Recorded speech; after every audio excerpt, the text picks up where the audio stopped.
ধামাকা শুরু করা যাক তাহলে।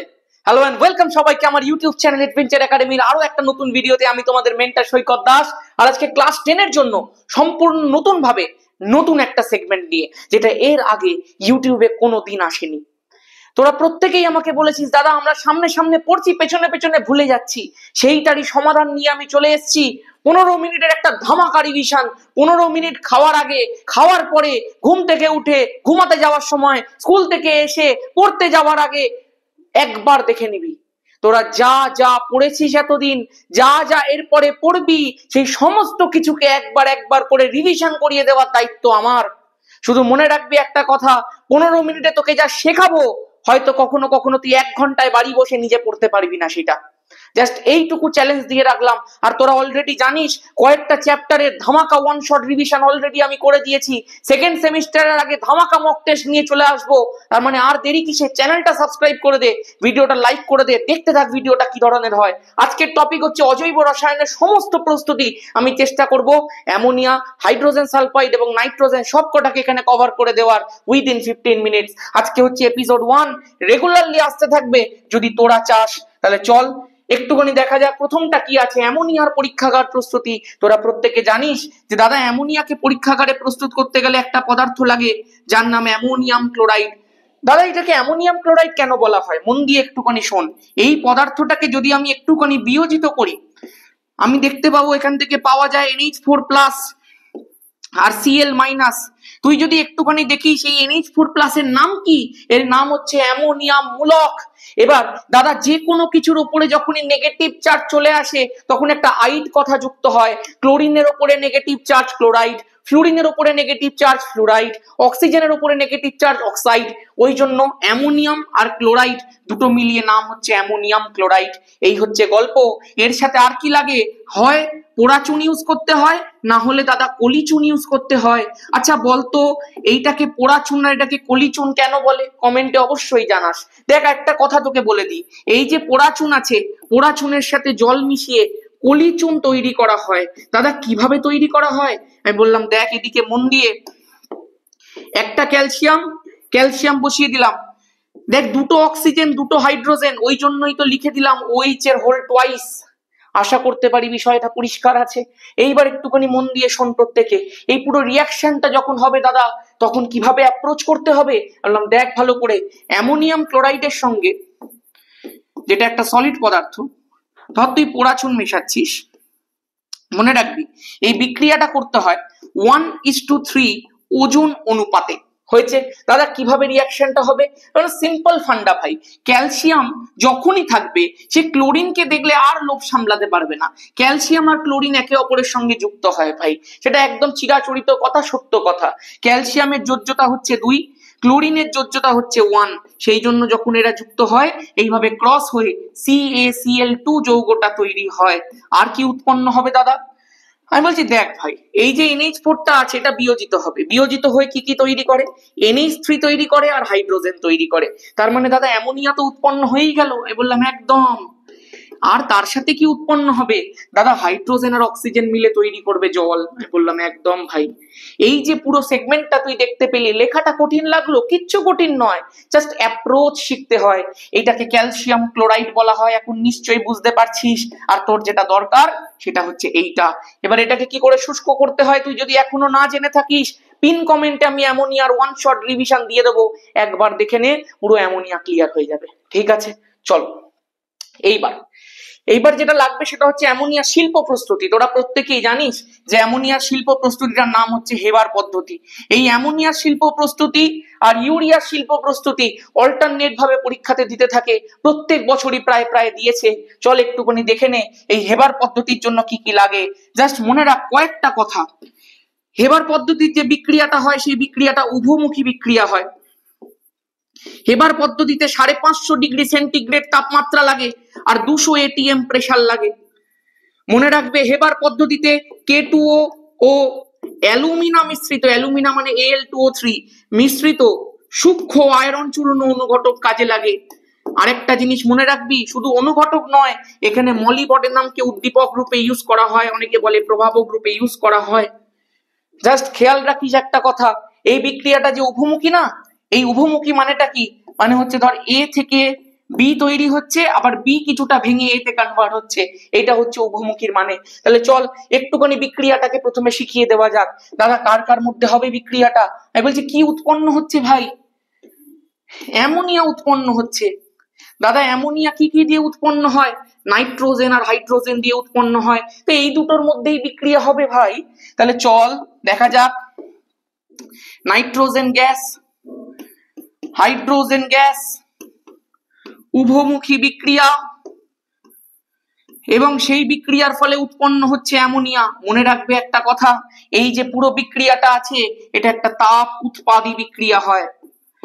তাপ উৎপাদী বিক্রিয়া মানে এই বিক্রিয়াতে তাপ উৎপন্ন হয়।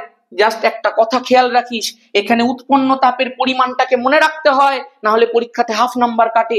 যদি এদিকে লিখতাম তো মাইনাসে লিখতাম, এদিকে লিখলে তোকে প্লাসে লিখতে হবে। 22.4 কিলো ক্যালোরি তাপ।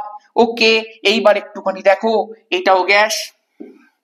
দাদা ব্যালেন্স কি করে করে?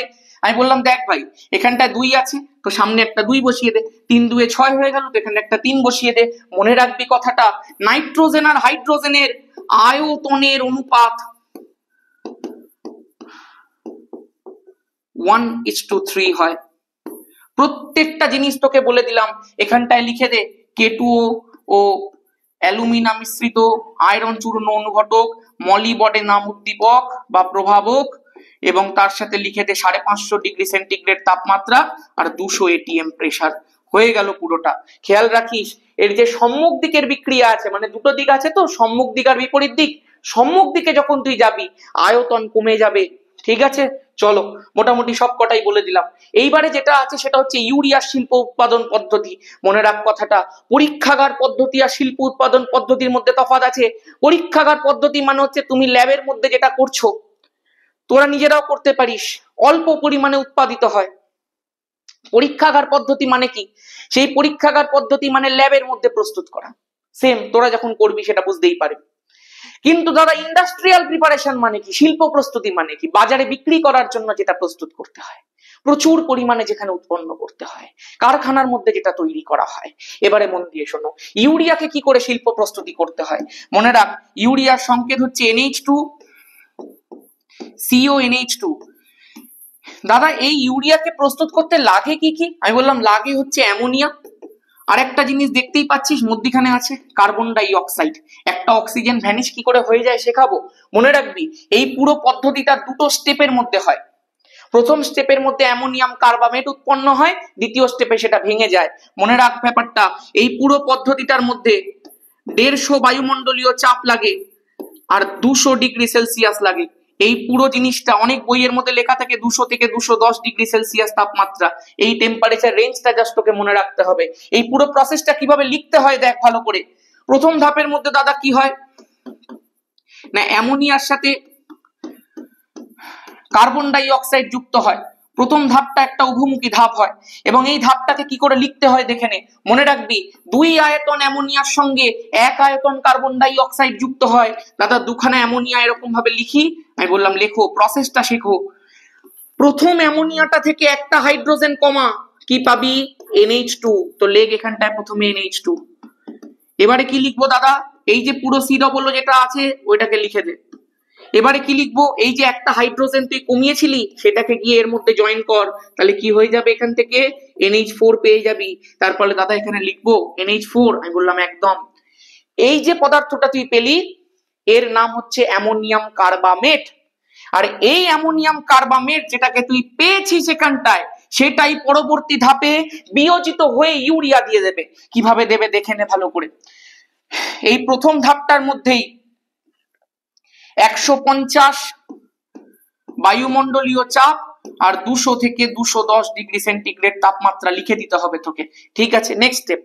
এই যে অ্যামোনিয়াম কার্বামেট আছে NH2COONH4, এইটা বিয়োজিত হবে। দাদা বিয়োজিত কি করে হয়? আমি বললাম দেখ ভাই, 4টে হাইড্রোজেন এখানে, বিয়োজিত হওয়া মানে জল বেরিয়ে যাবে। 2টো হাইড্রোজেন বেরিয়ে গেল, একটা অক্সিজেনকে বার করে দে, 2টো হাইড্রোজেন একটা অক্সিজেন, জল বেরিয়ে গেল। কি পড়ে থাকবে?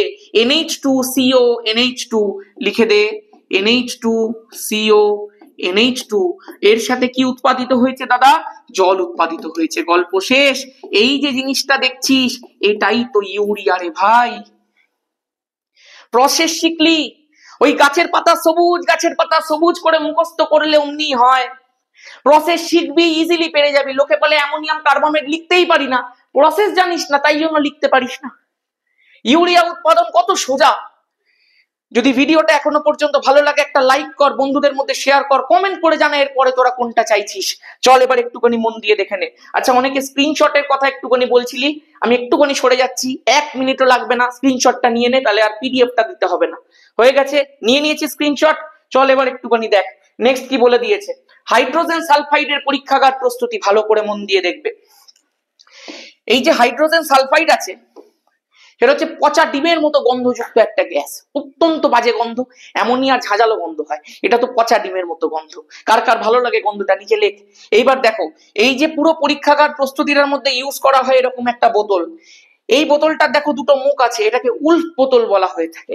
উল্ফ বোতলের একটা মুখ দিয়ে দীর্ঘ নল ফানেল ঢোকানো থাকে, আরেকটা মুখ দিয়ে নির্গম নল বের করা থাকে। P2O5 পূর্ণ একটা ইউ আকৃতির পাত্রের মধ্যে দিয়ে এখান দিয়ে একটা জারের মধ্যে ঢোকানো থাকে। এই যে পুরো প্রসেসটাকে যদি তুমি ডিটেলে শিখতে চাও আমাকে জানাও, আমি H2S এর একটা ওয়ান শট রিভিশন করে দেবো। দেখো বিষয়টা কি, এটাকে তৈরি করার জন্য লাগে ফেরাস সালফাইড। দাদা ফেরাস সালফাইড কেন? কারণ দেখ, যদি আমি দেখি FeS, এখানটায় এই যে এসটা আছে, সেই এসটা আছে as S2 মাইনাস, আর Feটা আছে as Fe2 প্লাস। এইরকম ভাবে যদি তুই ভেবে নিস, তাহলে তুই দেখতে পাবি আয়রনের যোজ্যতা এখানটায় 2, মাথার উপরে যত থাকে সেটাই যোজ্যতা হয়।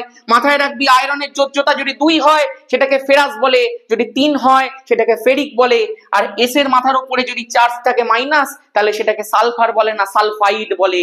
এই জন্যই তো দাদা ফেরাস সালফাইড মিলিয়েই তৈরি করা হয় ফেরাস সালফাইড। আশা করতে পারি ক্লিয়ার আছে। এইবার এই ফেরাস সালফাইডের সঙ্গে যুক্ত করা হয় লঘু সালফিউরিক অ্যাসিডকে। দাদা লঘু কেন? কারণ গাঢ় সালফিউরিক অ্যাসিড একটা তীব্র জারক পদার্থ হয়, সে উৎপন্ন হওয়া মাত্রই H2S কে জারিত করে দেয়, সেই কারণে গাঢ় সালফিউরিক অ্যাসিডকে ইউজ করা হয় না। এইবারে দেখ রিয়াকশনটা কি হয়ে যায়। দাদা এখানে খুব সহজ ব্যাপার হয়। কেন? এই Fe এর সঙ্গে SO4 যুক্ত হয়ে তৈরি করে FeSO4। আমি বললাম আচ্ছা, আর তার সাথে দাদা এই যে H2 আর S মিলিয়ে H2S তৈরি হয়ে যায়, জানো তো? আমি বললাম আচ্ছা ভাই, এইটাই তো আমার দরকার ছিল, তো এইটাই তো হয়ে গেল, এত সহজ প্রিপারেশন একদম। এবার এই H2S টার মধ্যে অনেক অশুদ্ধি মিশে থাকে, সেইগুলোকে দূরীভূত করা হয়। মনে রাখবে, অ্যামোনিয়া শুষ্ককরণে ক্যালসিয়াম অক্সাইড ব্যবহার করা হয়, কারণ অ্যামোনিয়াও ক্ষার, ক্যালসিয়াম অক্সাইডও ক্ষার, কিন্তু ওই জন্য এটা শুষ্ককরণে P2O5 কে ইউজ করা হয়। P2O5 একটা আম্লিক অক্সাইড হয়। ঠিক আছে, চলো নেক্সট দেখা যাক। নেক্সট আছে নাইট্রোজেনের পরীক্ষাগার প্রস্তুতি। নাইট্রোজেনের পরীক্ষাগার প্রস্তুতিটা একটু অদ্ভুত ধরনের। তুই বলবি কেন? তার কারণ এই পরীক্ষাগার প্রস্তুতিটাও দুটো ধাপে করা হয় রে ভাই। এই পরীক্ষাগার প্রস্তুতিটার মধ্যে কি কি পদার্থ লাগে দাদা? সেই অ্যামোনিয়াম ক্লোরাইড লাগে, এর সাথে আরেকটা পদার্থ লাগে, সেটাকে বলা হয় সোডিয়াম নাইট্রাইট। দাদা নাইট্রাইট কেন বলা হয়? আমি বললাম যদি তুই এটাকে ব্রেক করিস তাহলে Na+ আর NO2- পাওয়া যায়। দাদা NO3- আমি শুনেছি, তুই যেটা শুনেছিস NO3- এটাকে নাইট্রেট বলা হয়, তারই ভাই NO2- এটাকে বলা হয় নাইট্রাইট। এই জন্য পুরোটার নাম হচ্ছে সোডিয়াম নাইট্রাইট। আশা করতে পারি ক্লিয়ার আছে। মনে রাখবি পরীক্ষাগারে সমান আণবিক ওজন অনুপাতে এই বিষয়গুলোকে নেওয়া হয়, নিয়ে কি করা হয়, প্রথম ধাপ এটা হচ্ছে ফার্স্ট স্টেপ, নিয়ে এটাকে সতর্কভাবে হিট করা হয়, খুব সতর্কভাবে হিট করা হয়। করলে কি হয়, এই অ্যামোনিয়াম আর এই NO2 একসাথে জয়েন হয়ে যায়। দাদা কিভাবে জয়েন হয় বিষয়টা? আমি বললাম দেখ ভাই, এটাকে তুই ব্রেক কর, ব্রেক করলে পাবি NH4+ Cl-, এটাকে ব্রেক কর পাবি Na+ NO2-।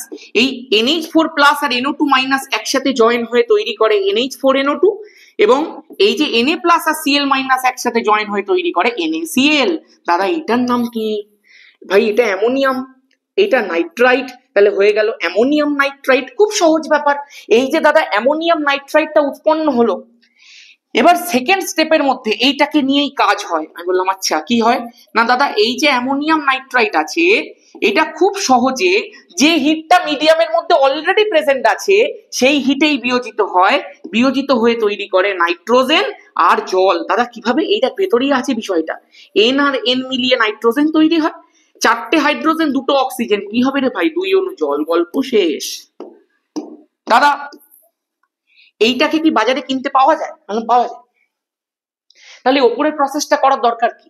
এটাকে কিনে আনবো, হিট করব, গল্প শেষ হয়ে যাবে। আমি বললাম না ভাই, অ্যামোনিয়াম নাইট্রাইটকে ডিরেক্টলি হিট করা যায় না, হিট করলে বিস্ফোরণ হয়ে যায়।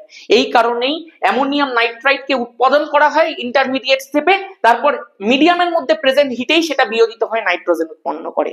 এই ছিল পুরো ম্যাটার। আমি আশা করব প্রত্যেকটা পদ্ধতি তোদের কাছে ক্লিয়ার আছে। এইবার অ্যাসিডের প্রিপারেশনস গুলো, H2S এর ওয়ান শট যদি চাস আমাকে বলিস, আমি করে দেবো, ঠিক আছে? আর একটা কথা বলছি, তোদের জন্য এই সেগমেন্টটা, তোরা যদি চাস এই সেগমেন্টটা কন্টিনিউ হবে, আমাকে জানা এরপরে আর কি দরকার। আজকের মতো এখানেই, আমি যা করার করে দেবো তোদের জন্য। তোদের জন্য সেকেন্ড সেমিস্টার সেকেন্ড সামেটিভের আগে ধামাকা মক টেস্ট আসবে, টেস্টের আগে ভিডিও আনবো, মাধ্যমিকের আগে তো কাঁপিয়ে রেখে দেবো, তুই শুধু দেখতে থাকবি, ইউটিউব কাঁপবে। চল, বাকিটা এখানে লেখা আছে, এটা আমি মুখে বলবো না, তোরা করে দিস। আজকের মতো এখানেই, সবাই ভালো থাকিস, টাটা।